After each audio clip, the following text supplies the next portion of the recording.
Swastiastu. Tanah Bali adalah juga jamak orang mengatakan sebagai tanah budaya. Mungkin karena dari sejak zaman nenek moyang dulu tanah Bali itu kaya budaya juga disayang para dewata.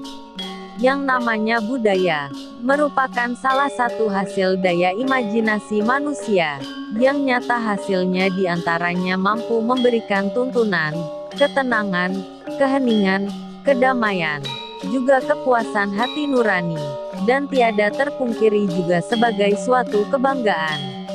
Karena semua efek yang ditimbulkan oleh budaya itulah maka lama-kelamaan ada kecenderungan untuk mempertahankan, mengembangkan, bahkan selalu ada inovasi berkreasi demi memperdalam wawasan. Yang namanya kebudayaan itu sejatinya merupakan sesuatu yang khas pada suatu daerah, kebudayaan tanah Bali misalnya. Kebudayaan tanah Bali nyata-nyata bernafaskan suatu paham kepercayaan, otomatis kebudayaan yang ada dan lestari amat erat kaitannya dengan agama Hindu di Bali. Di dalam pelaksanaan upacara yatnya agama Hindu, yang sering disebut dengan pancayatnya, sangat erat kaitannya dengan Pancagita, yang menjadi salah satu faktor ajaknya kebudayaan yang ada di Bali. Hal ini juga yang memperkaya sumber objek pariwisata Bali, di samping objek wisata alam Bali yang cantik dan indah.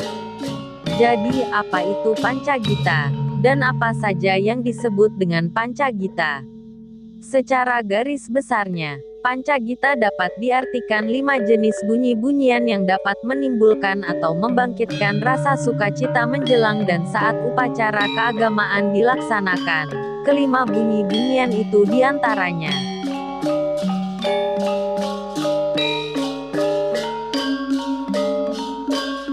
1. Suara kentongan atau kulkul, yaitu sebagai pertanda bahwa pada tempat tersebut sedang berlangsung suatu kegiatan atau upacara keagamaan.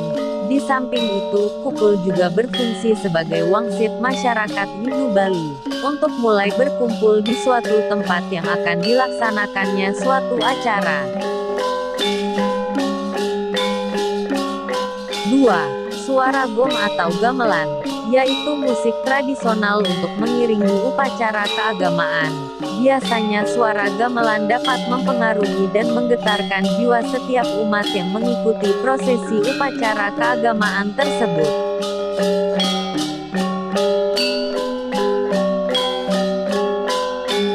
3. Suara kidung atau kidungan, yaitu paduan suara yang biasa juga disebut dengan Dharma Gita.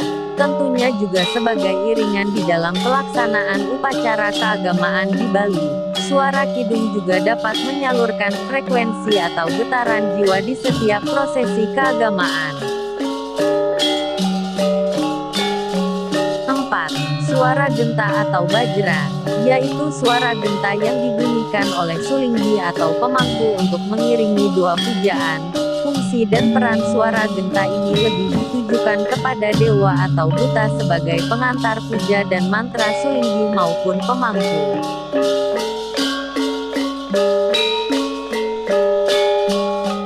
5. Suara puja dan mantra sulinggi atau pemangku, yaitu merupakan hal yang paling penting dalam pelaksanaan upacara yatnya atau keagamaan, karena di dalam puja dan mantra inilah terdapat maksud dan tujuan suatu upacara yatnya itu digelar atau dilakukan.